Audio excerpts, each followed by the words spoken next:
Luis, soy el profesor de Arte e Historia y bueno, vamos a hablar un poquito de Frida Kahlo, que como todos saben pues es una de las pintoras más conocidas de la historia del arte, y vamos a conocer en primer lugar pues algunos aspectos de su vida, porque es una pintora que si no conocemos algunos aspectos de su vida no vamos a entender nunca su obra, porque está íntimamente ligada. Bien, Frida Kahlo en la actualidad se ha convertido pues en un icono a nivel mundial, porque también se ha convertido en un icono del feminismo por numerosos aspectos, como vamos a ver. De pintora revolucionaria que ha pasado, pues tenemos que tener en cuenta que va a ser una creadora de mundos íntimos y una mujer torturada y engañada que va a estar constantemente engañada por su marido, como vamos a ver, que va a influir mucho a la hora de luego pintar. El potencial y el talento de Frida Kahlo va a venir sobre todo por su experiencia vital en base al sufrimiento. Es una pintora que su vida pues, va a tener bastantes desgracias, como un accidente de tráfico, pero también una enfermedad como es la polio, que le va a hacer tener constantemente un sufrimiento físico bastante importante. Además, también va a tener mucho sufrimiento a nivel emocional, y eso lo va a reflejar perfectamente en su obra. Fijaos porque suyas son las palabras que dice: todo puede tener belleza aún lo más horrible, y ella perfectamente lo va a captar en su obra. Bien, vamos a conocer algunos aspectos biográficos que es importante tener en cuenta a la hora de conocer a la obra de Frida Kahlo. Como todos saben, Frida Kahlo es una pintora mexicana, aunque tiene orígenes europeos, su padre era alemán, y pues nace a principios del siglo XX, en 1907, en Ciudad de México, y en 1913, a la edad de los 6 años, le van a diagnosticar la enfermedad de la polio, que es una enfermedad que le va a dejar bastantes secuelas, porque va a tirarse en cama cerca de 13 meses y por lo tanto una de las secuelas primeras que va a tener que superar es una profunda cojera de su pierna derecha, que va a quedar totalmente deformada como consecuencia de esta polio. Sin embargo, el artista va a comenzar ya sus primeros, a demostrar su capacidad de superación, y a pesar de tirarse mucho tiempo en cama y superando la enfermedad, pues va a lograr superarla, aunque como digo, con graves consecuencias. En 1922, Frida Kahlo va a ingresar en la Escuela Nacional Preparatoria, donde va a entrar en contacto directamente con las ideas más progresistas de la época. Es muy importante remarcar también este tipo de aspectos porque Frida Kahlo va a estar muy vinculada, por ejemplo, pues, a ciertas ideas, sobre todo izquierdistas, que van a salir a raíz de la Revolución Mexicana, que se produce justo en la época que nace Frida Kahlo a principios del siglo XX. En 1925 la suerte pues va a ir en su contra, porque cuando viajaba en un autobús con su primera pareja, que se llamaba Alberto Gómez, pues un tranvía arrolló a este autobús y le va a ocasionar numerosas secuelas físicas. Tuvo muchísimos daños en la columna vertebral, en la cadera, en las piernas, en las costillas, y por lo tanto va a tirarse gran parte de su vida enferma, postrada en cama, e incluso va a tener 32 operaciones quirúrgicas, con todo el proceso de recuperación que, como sabéis, pues va a ser bastante largo. Por este motivo, pues Frida va a decidir que el arte va a ser un medio por el cual no solo soportar mejor su dolor, sino una forma de evadirse de todo el sufrimiento físico que va a tener a lo largo de su vida. Postrada durante largas temporadas en cama, decide empezar a pintar. Su padre le regaló una caja de pinceles y una paleta, y por lo tanto empezó desde la cama a pintar sus primeras obras. Claro, tenemos que tener en cuenta que la pintura no solo es una forma de evasión de Frida, sino también una forma de demostrar todo el sufrimiento y por lo tanto expresarlo de una forma artística. Su madre le va a preparar un artilugio, que es el que ven aquí en la imagen, desde el cual pues, va a empezar a pintar sus primeras obras.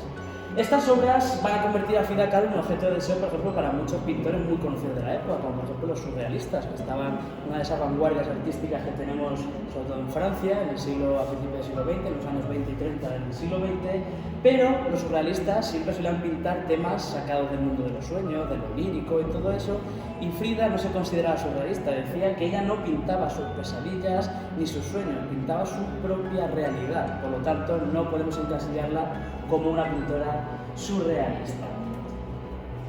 En esos años finales de los años 20 del siglo XX, pues Frida va a estar en contacto constantemente con la vida cultural y artística de México de esos años, y de hecho pues va a empezar también a frecuentar círculos artísticos y políticos, donde en uno de ellos va a conocer a una persona que va a ser muy importante a lo largo de su vida, que va a ser al pintor Diego Rivera. Diego Rivera ya era por entonces un pintor bastante considerado y reconocido no solo en México, sino también en Estados Unidos y en gran parte de toda América, y Diego va a ser el gran amor de su vida durante toda su vida. Sin embargo, sabemos que fue una relación bastante tormentosa porque va a sufrir numerosas infidelidades, celos y todo tipo de maltrato también psicológico en ese sentido. En 1929, con 22 años, Frida Kahlo se va a casar con Diego Rivera, que entonces tenía 43 años, es decir, le duplicaba la edad, y eso también era un síntoma pues, del amor que sentía hacia esta persona, que va a ser muy constante. Durante los siguientes años, ambos, tanto Frida como Diego, van a residir sobre todo a caballo entre México y Estados Unidos, porque sobre todo a Diego Rivera le van a hacer numerosos encargos en ciudades como Detroit o en Boston, en Estados Unidos, y por lo tanto pasaban temporadas de su vida tanto en México como en Estados Unidos. Además, por ese vínculo de ideas que van a tener políticas, ambos estuvieron afiliados al Partido Comunista Mexicano, pues van a coger ni más ni menos que, por ejemplo, en su casa el famoso León Trotsky, que estaba perseguido por Stalin, y lo van a coger en su casa. La relación de Diego y Frida va a ser constantemente de altibajo, sobre todo por las innumerables infidelidades que va a tener Diego con Frida, a la que la propia Frida también le respondía. Es de sobra conocido su bisexualidad, que por lo tanto es uno de los motivos por los que se ha convertido en la actualidad como un símbolo feminista Frida Kahlo. Entonces, en el 39, Frida y Diego se van a divorciar, pero había tal obsesión, sobre todo de Frida hacia Diego, que van a estar solo divorciados, no llega el año, ya en el siguiente se van a volver a casar. Aquí tenemos imágenes, por ejemplo, de la boda de Diego con Frida, fijaos cómo le duplica en tamaño, lo vamos a ver luego en una obra muy conocida, que es un autorretrato que aparecen ambos pintados, o por ejemplo, dentro de sus amoríos extramatrimoniales que también va a tener la propia Frida, encontramos por ejemplo esta fotografía de Frida con la famosa cantante Chabela Vargas, con la que va a tener un romance también a lo largo de su vida. En los últimos años, los años 40 del siglo XX, pues encontramos que Frida va a tener la época de más intensidad artística sobre todo. Fueron años donde va a empezar no solo a seguir pintando, sino que además se van a organizar ya numerosas exposiciones de su obra, algunas individuales y algunas colectivas con otros artistas. Su obra se va, por ejemplo, a exponer en ciudades como Nueva York, el propio México, París, Boston, y además pasó a formar parte del Seminario de Cultura Mexicana. Además, se va a incorporar como maestra en la Escuela Nacional de Pintura.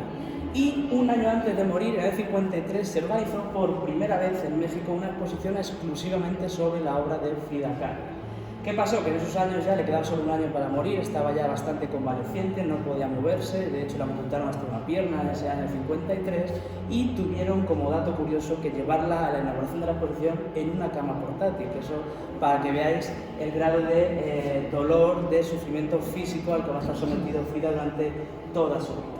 Aunque en vida no alcanzó la fama de su esposo, sí que es verdad que tuvo cierto reconocimiento por importantes artistas de la época, como ni más ni menos que el propio Pablo Picasso, Kandinsky o el propio André Breton, que alabaron su obra, pero en muchas ocasiones, y como suele pasar con muchas mujeres que están casadas o con una relación con otros artistas, pues su obra ha quedado relegada en un segundo plano, por lo menos en vida, quedó relegada en un segundo plano por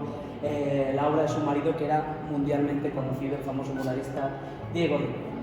En 1950 su salud va a empeorar y a partir de entonces va a pasar numerosas temporadas encamada, sufriendo un dolor tan grande que incluso intentó suicidarse en 2 ocasiones en el año 54. Ese mismo año, ya con bastantes secuelas físicas por diferentes operaciones, pues murió finalmente en el año 54 a los 47 años de edad. Fue velada en Ciudad de México y enterrada allí en México. Y continuaremos con la obra pictórica de Frida Kahlo.